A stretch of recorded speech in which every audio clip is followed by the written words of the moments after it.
तो एपिसोड की शुरुआत होती है और हमें शिनयान कंपटीशन में अभी भी दिखाया जाता है कि सब लोग बहुत ही ज्यादा एक्साइटेड होते हैं क्योंकि कंपटीशन अब अपने बिल्कुल एंड पे आने वाला था और अब बस 4 ही डिसाइपल ऐसे बचे थे जो कि एक दूसरे के साथ फाइट करने वाले थे। मगर वहाँ मौजूद लोग काफी परेशान होते हैं और उन्हें पता नहीं होता कि किसका मैच किसके साथ होने वाला है। और इतने में फिर वहाँ पे अनाउंसमेंट होती है और उन्हें बताया जाता है कि हमारे शिनयान कंपटीशन के 4 टॉप रैंकिंग के डिसाइपल्स चूज हो चुके हैं और उनमें से पहला मैच होगा लोंगशुआन और लिनयान के बीच में। ये सुनते ही लिनयान खड़ा हो जाता है और लोंगशुआन वो भी लड़ने के लिए तैयार होती है और दोनों ही एक दूसरे के आमने सामने आकर खड़े हो जाते हैं। और फिर लिनयान उससे कहता है कि सीनियर, उम्मीद है कि तुमसे फाइट करके बहुत कुछ सीखने को मिलेगा। मगर लोंगशुआन भी उससे कहती है कि जूनियर, मैं जानती हूँ तुम भी काफी एक्स्ट्राऑर्डिनरी हो। ये कहने के बाद जैसे ही मैच स्टार्ट होता है तो फौरन से लिनयान अपने स्पीयर के जरिए उस पर एक के बाद एक अटैक करना शुरू कर देता है, जिससे लोंगशुआन बहुत ही आसानी से बच रही होती है। मगर लिनयान उसे बिल्कुल भी अटैक करने का मौका नहीं दे रहा था, वो उस पर एक के बाद एक स्पीयर अटैक किए जा रहा होता है। मगर दूसरी तरफ लोंगशुआन वो भी थोड़ा सा सीरियस हो जाती है और अपनी ड्रैगन सोर्ड के जरिए उस पर पलटवार करने की कोशिश करती है। दोनों ही सेम लेवल के पावर का यूज कर रहे होते हैं मगर उनकी स्पीड बहुत ही ज्यादा फास्ट होती है, जिसकी वजह से वहाँ बैठे हुए डिसाइपल्स उन्हें ठीक तरह से देख भी नहीं पा रहे थे कि कौन किस तरह अटैक कर रहा है। जिसके बाद लिनयान का मास्टर कहता है कि इस साल सारी रैंकिंग्स पूरी तरह से चेंज हो जाएंगी। वो लोग देखते हैं कि लिनयान और लोंगशुआन वो दोनों ही बहुत ही ज्यादा स्किलफुल हैं और उनमें से किसी का भी जीतना इतना आसान नहीं होगा क्योंकि सामने वाला अपोनेंट भी बहुत ही ज्यादा ताकतवर और स्किलफुल है। उन्हें इस तरह आपस में लड़ता हुआ देखकर लिनयान का मास्टर कहता है कि मेरे डिसाइपल की स्ट्रेंथ तो वो इस वक्त फिजिकल रियलम के बिल्कुल पीक पे आ गई है। ऐसा लग रहा है कि जैसे वो लोंगशुआन के स्ट्रेंथ के आगे कमजोर पड़ रहा है। शायद इस मर्तबा वो अपनी रैंकिंग चेंज नहीं कर पाएगा। मगर फिर जियालान कहती है कि लिनयान ने अपनी स्ट्रेंथ को काफी इम्प्रूव कर लिया है मगर लोंगशुआन वो उससे बहुत ही ज्यादा बेहतर है, इसलिए तुम्हें किसी चीज का अफसोस मनाने की कोई जरूरत नहीं क्योंकि ये बस एक खेल है। ये सुनकर वो मास्टर कहता है कि चलो हम लोग किसी बात पर तो एग्री कर रहे हैं, वैसे भी हार और जीत ये ज्यादा मायने नहीं रखती। मगर ऐसा लग रहा है कि जैसे तुम्हारी डिसाइपल वो यहाँ पर सिर्फ और सिर्फ जीतने के लिए ही आई है। मगर ऐसा लग रहा है कि जैसे मेरे डिसाइपल भी उसे इतनी आसानी से जीतने नहीं देने वाला।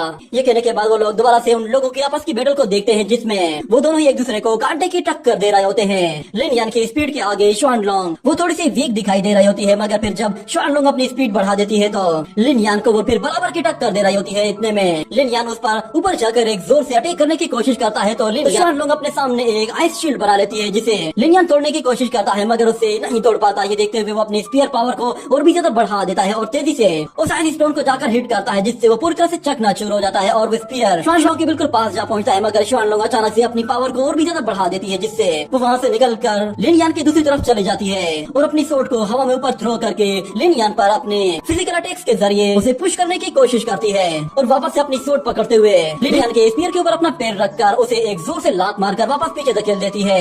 ये देखते ही लिनयान गुस्से में उस पर हमला करने के लिए जाता है मगर शुआनलोंग इस मर्तबा उस पर एक पाल्म अटैक करती है जिससे लिनयान वहाँ से दूर जा गिरता है। ये देखकर लिनयान का मास्टर समझ जाता है कि इस लड़ाई का तो फैसला बहुत जल्द होने वाला है। मगर फिर वो जियालान से कहता है कि मुझे लगता है कि वान लुओ पीक इस कॉम्पिटिशन में डोमिनेट करना चाहता है, इसीलिए वो यिन नानटियान को पूरी तरह से ट्रेजर से मालामाल करके यहाँ पर लाया है। मुझे डर है कि शायद तुम्हारे डिसाइपल शुआनलोंग के लिए काफी तैयारी करके आया होगा। मगर जियालान कहती है कि मुझे ऐसा लग रहा है कि जैसे यिन नानटियान वो फाइनल में आ ही नहीं पाएगा। ये बात सुनकर वो मास्टर हैरान हो जाता है और कहता है कि तुम्हारे कहने का मतलब ये है कि फाइनल में फेंग हान आएगा। ये बात सुनकर वो मास्टर भी काफी सरप्राइज होता है और फिर वो लोग दोबारा से उसी फाइट को देखते हैं। शुआनलोंग वापस से जैसे नीचे आती है तो लिनयान उस पे सोड अटैक करने की कोशिश करता है मगर वो एक पोर्टल बनाकर गायब हो जाती है और दूसरी डायरेक्शन से आके उस पे हमला करती है मगर लिनयान उसे ब्लॉक कर लेता है। जिसके बाद वो देखता है कि उसके चारों तरफ अलग अलग पोर्टल्स क्रिएट हो रहे हैं और चारों तरफ शुआनलोंग के क्लॉन्स उसके सामने आकर खड़े हो जाते हैं और वो सब एक साथ ही उस पे जैसे ही हमला करने के लिए आते हैं तो लिनयान अपनी पूरी पावर का एक साथ इस्तेमाल कर देता है जिससे वो जायंट स्पीयर्स के जरिए उन सारे क्लॉन्स का खात्मा कर देता है। मगर इस टेक्निक को यूज करने के लिए उसने तकरीबन अपनी सारी ही एनर्जी यूज कर दी थी और फिर हमें दिखाया जाता है कि शुआनलोंग उससे कहती है कि जूनियर ब्रदर, ऐसा क्यों लग रहा है कि जैसे तुम बॉडी कल्टीवेशन के 10th लेवल में आने के बावजूद भी काफी वीक हो, तुम्हारे अटैक्स में मुझे पावर फील नहीं हो रही। ये सुनकर लिनयान कहता है कि क्या ये पावर काफी नहीं है। ये कहते हुए वो फौरन से अपने हाथों से एनर्जी जनरेट करते हुए हवा में ऊपर जाने लगता है जिसकी वजह से आसपास की जमीन भी हिलने लगती है और बहुत सारे स्टोन्स हवा में एक जगह इकट्ठा होना शुरू हो जाते हैं और हमें दिखाया जाता है कि लिनयान सारी एनर्जी को एक जगह इकट्ठा करके उनसे एक बहुत बड़ी फायर बॉल क्रिएट कर लेता है जो कि स्टोन्स के साथ भरी हुई होती है। और लिनयान कहता है कि तुम्हें लगता है कि मेरी पावर बहुत ज्यादा वीक है तो फिर ठीक है, ये लो जरा इसे देखो, ये तुम्हारे लिए काफी होगी। ये कहने के बाद वो उस जायंट फायर बॉल को जैसे उसकी तरफ थ्रो करता है तो हम देखते हैं कि दूसरी तरफ से शुआनलोंग वो अपनी ड्रैगन सोर्ड को जैसे छोड़ती है तो वो ड्रैगन सोर्ड जमीन के अंदर चली जाती है और जमीन से एक पावरफुल आइस ड्रैगन बाहर निकल आता है जो कि उस जायंट स्टोन को देखते ही उस पर अपनी एनर्जी के जरिए एक बहुत ही पावरफुल एनर्जी अटैक करता है और हम देखते हैं कि दोनों ही अटैक एक दूसरे को पुश करने की कोशिश करते हैं, जिसकी वजह से रेडियन का अटैक पूरी तरह से डिस्ट्रॉय हो जाता है और उससे वो काफी इंजर्ड भी हो जाता है। और हम देखते हैं जैसे उसके मुंह से खून निकलता है तो उसे समझ में आ जाता है कि वो शुआन लोंग का मुकाबला नहीं कर पाएगा। जिसके बाद वो अपने सामने शुआन लोंग को देखता है तो वो फौरन से खड़ा हो जाता है और कहता है कि सीनियर सिस्टर, सच में आप काफी एक्स्ट्राऑर्डिनरी हैं। मैं अपनी हार मान रहा हूँ, आपसे मुझे बहुत कुछ सीखने को मिला है। ये सुनकर सब लोग हैरान हो जाते हैं और फिर अनाउंसमेंट होती है कि शुआन लोंग अपना ये मैच जीत चुकी है। ये देखकर लिवर बहुत ज्यादा खुश होती है, मगर फिर अचानक से वहाँ पे सन्नाटा छा जाता है क्योंकि अब बारी थी जिन नानटियान और फेंग हान की। वो लोग काफी देर तक वहाँ पर वेट करते हैं और वहाँ का माहौल भी बिल्कुल चेंज हो जाता है और फिर मास्टर अनाउंसमेंट करते हुए कहता है कि अगली बारी है फेंग हान और जिन नानटियान की। ये सुनते ही फेंग हान जिन नानटियान की तरफ देखता है और फौरन से खड़ा हो जाता है और वो दोनों ही फौरन से बैटल ग्राउंड में एक दूसरे के सामने आ जाते हैं। जिसके बाद जिन नानटियान फेंग हान से कहता है कि जूनियर ब्रदर, मैंने तुम्हें कमजोर समझने की गलती की थी, मगर मुझे मालूम नहीं था कि तुमने अपने आस्तीन में इतने ज्यादा सांप पाल रखे हैं। अगर मुझे पता होता कि तुम्हारे पास इतनी सारी ट्रिक्स है तो मैं तुम्हें इतना लाइटली नहीं लेता।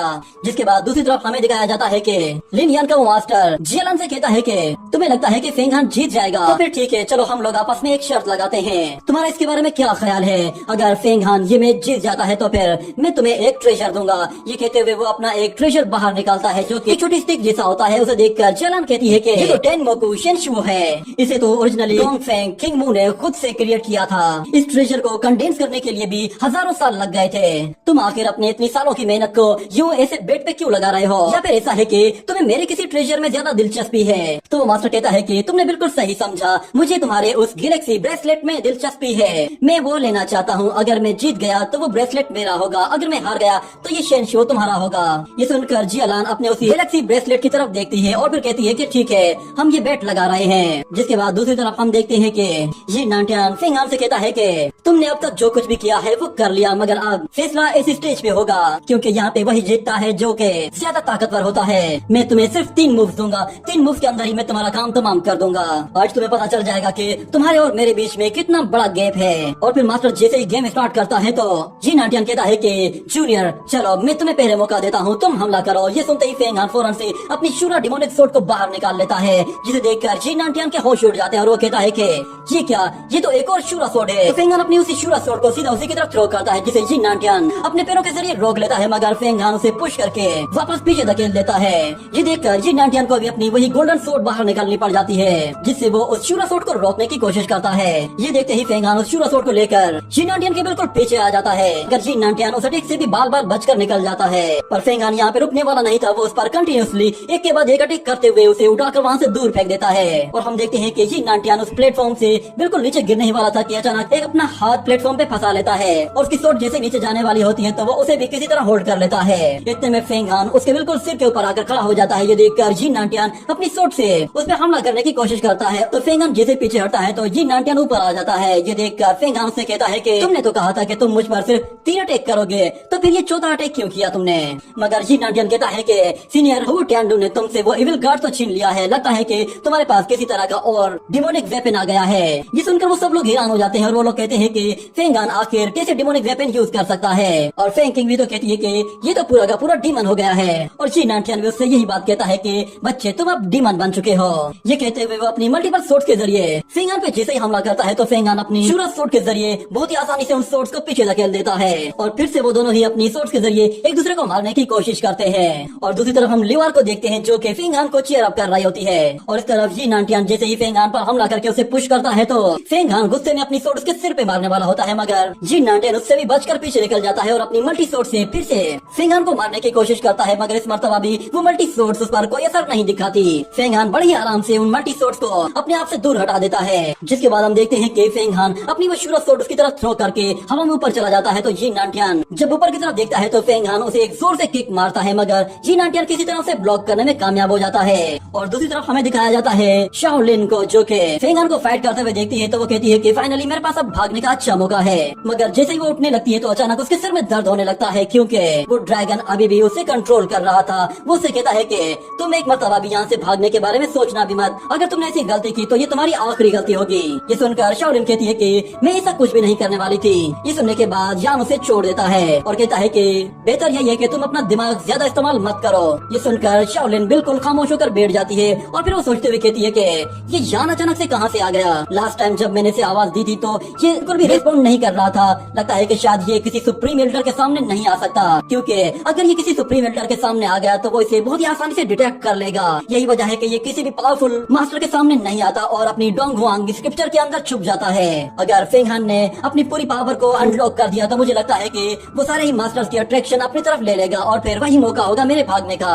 और इस तरफ हमें दिखाया जाता है कि जी नांटियान अपनी फिर से वही टेक्निक यूज करता है जिसे वो एक डेसोलेशन सोर्ड के नाम से पुकारता है। वो उस जायंट सोर्ड के जरिए फेंग हान पर बहुत ही खतरनाक अटैक कर रहा था। मगर फेंग हान की स्पीड भी काफी अच्छी होती है, जिसकी वजह से वो खुद को बहुत ही आसानी से बचा लेता है। मगर जी नांटियान उस सोर्ड के जरिए उसे अपने करीब नहीं आने देता। उसे वो अपनी सोर्ड के जरिए बार बार पीछे पुश कर रहा था और उसे मारने की कोशिश कर रहा था, मगर उसकी कोई भी कोशिश रंग नहीं ला रही थी, क्योंकि फेंग हान स्पीड में और स्ट्रेंथ में उससे ज्यादा अच्छा था। पर इतने में हम देखते हैं कि जी नांटियान अपनी एक डेसोलेशन सोर्ड से फेंग हान की शूरा सोर्ड को पकड़ लेता है और फिर अपनी उसी शूरा सोर्ड के साथ दूसरी डायरेक्शन से उस पे हमला करने के लिए जिसे ही आता है तो फेंग हान अपनी शूरा सोर्ड को छोड़कर पीछे हट जाता है और फिर उसी की एक डेसोलेशन सोर्ड को पकड़ लेता है। ये देखकर जी नांटियान के भी तोते उड़ जाते हैं और फेंग हान उसे सबक सिखाने के लिए उसी की सोर्ड को हवा में ऊपर खींचता है और खुद नीचे आ जाता है। मगर दूसरी तरफ जी नांटियान हवा में ऊपर चला जाता है तो फेंग हान इसी मौके का फायदा उठाकर उसी सोर्ड को गोल गोल घुमाना शुरू कर देता है, जिससे जी नांटियान वो भी हवा में गोल गोल घूमने लगता है। उसे ज्यादा गोल गोल घूमने की वजह से चक्कर आने लगते हैं और वो चिल्लाना शुरू कर देता है। मगर फिर फेंग हान उसे गोल गोल घुमाते हुए जोर से जमीन पे दे मारता है, जिसके बाद हम लोग जी नांटियान को देखते हैं जैसे उठने की कोशिश करता है तो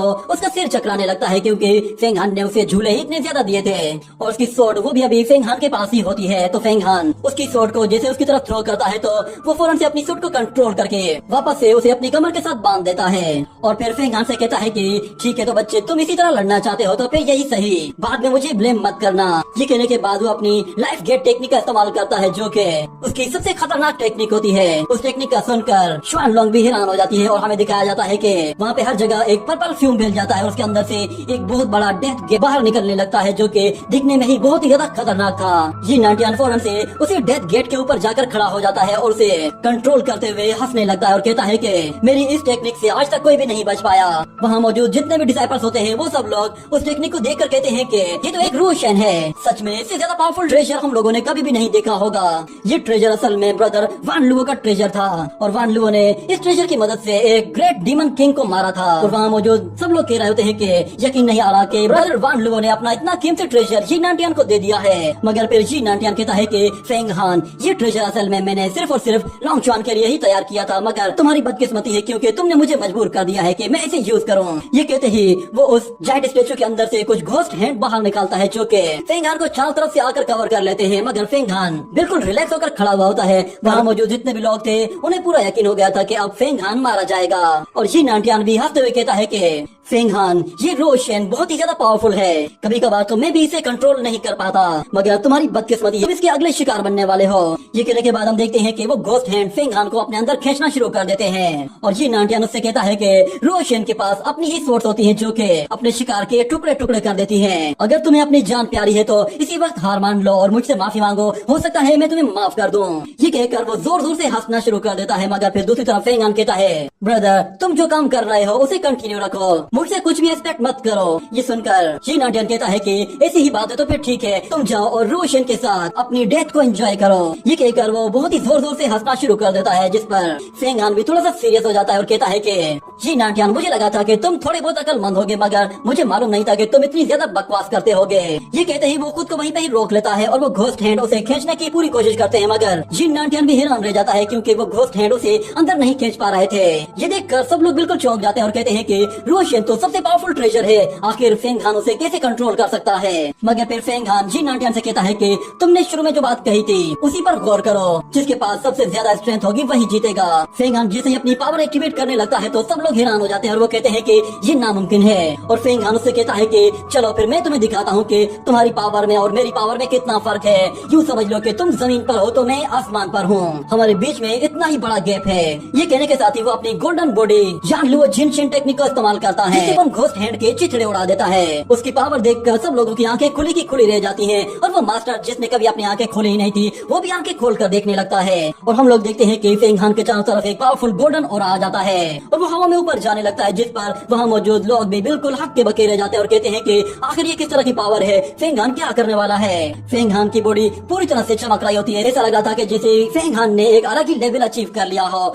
ये कहने के साथ ही ये एपिसोड यहीं पे ही एंड हो जाता है।